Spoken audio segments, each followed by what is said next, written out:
Because of Winn-Dixie by Kate DiCamillo. Chapter 23. "Save the sandwiches!" Gloria Dump yelled to me. "Save the punch!" "I got my dog pictures!" screamed Sweetie Pie. She went running around, tearing them off all the trees and the chairs. "Don't worry," she kept shouting. "I got 'em!"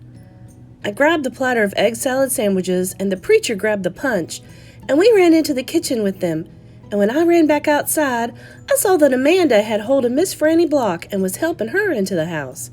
Miss Franny was so teetery in her high heels that the rain would have knocked her right over if Amanda hadn't held on to her. I grabbed Gloria Dump's arm. "I'm all right," she said, but she put her hand on my arm and held on to me tight. I looked around the garden before we left. All the crepe paper was melted, and the candles were out, and then I saw Otis. He was standing there by his jar of pickles, looking down at his feet. "Otis!" I hollered at him over the rain. "Come on! We're going inside!" When we got in the kitchen, Amanda and Miss Franny were laughing and shaking themselves like dogs. "What a downpour," said Miss Franny. "Wasn't that something?" "That came right out of nowhere," said the preacher. "Whoo-wee!" said Gloria. "Dog!" squawked Gertrude. I looked at her. She was sitting on the kitchen table. The thunder was really booming and cracking. "Oh no," I said. I looked around the kitchen. "Don't worry," said Sweetie Pie.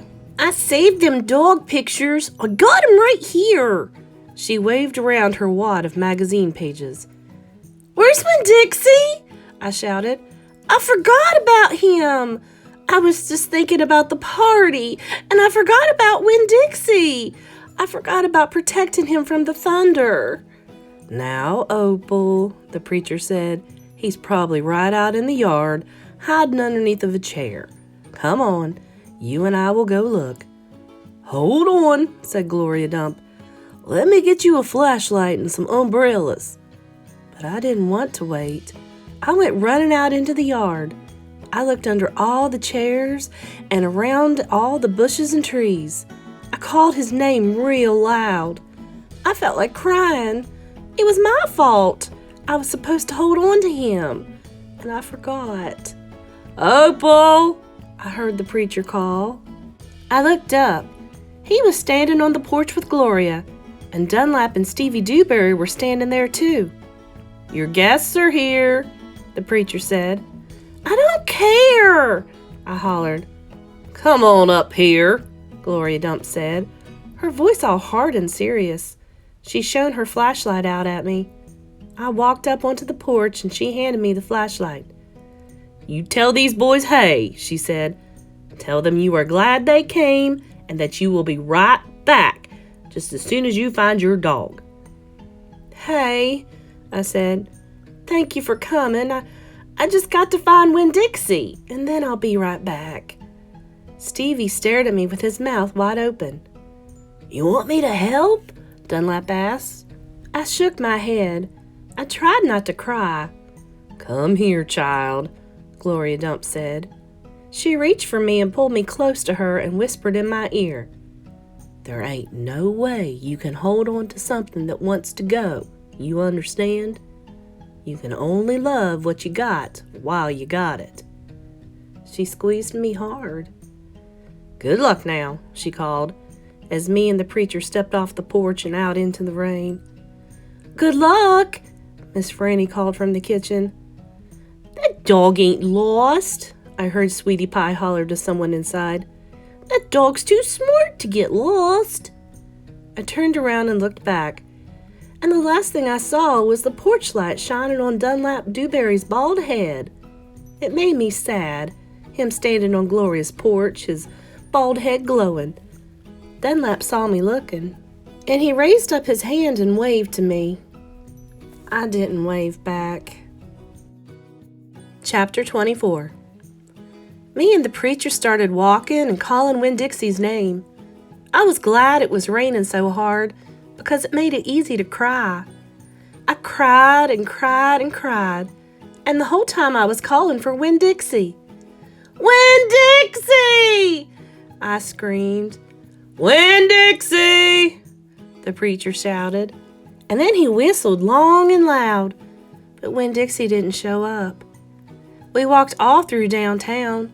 We walked past the Dewberry's house and the Herman W. Block Memorial Library and Sweetie Pie's yellow house and Gertrude's Pets. We walked out to the Friendly Corners trailer park and looked underneath our trailer. We walked all the way out to the Open Arms Baptist Church in Naomi. We walked right past the railroad tracks and right on down Highway 50. Cars were rushing past us, and their taillights glowed red, like mean eyes staring at us. Daddy, I said, Daddy, what if he got run over? Opal, the preacher said, we can't worry about what might have happened. All we can do is keep looking. We walked and walked, and in my head, I started on a list of 10 things that I knew about Winn-Dixie. Things I could write on big old posters and put up around the neighborhood. Things that would help people look for him.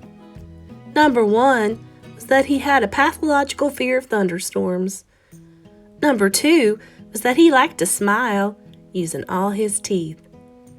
Number 3 was he could run fast. Number 4 was that he snored. Number 5 was that he could catch mice without squishing them to death. Number 6 was he liked to meet people. Number 7 was he liked to eat peanut butter.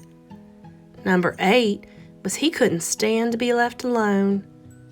Number 9 was he liked to sit on couches and sleep in beds. Number 10 was he didn't mind going to church. I kept on going over and over the list in my head. I memorized it the same way I had memorized the list of 10 things about my mama. I memorized it so if I didn't find him, I would have some part of him to hold on to.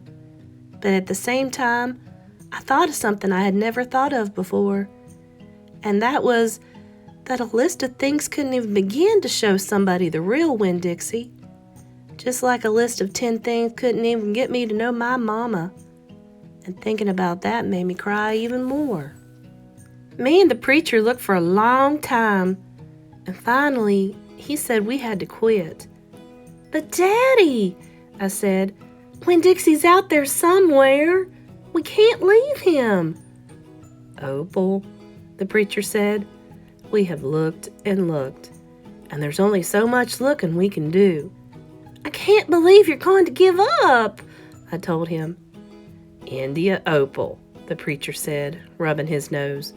Don't argue with me. I stood and stared at him. The rain had let up some.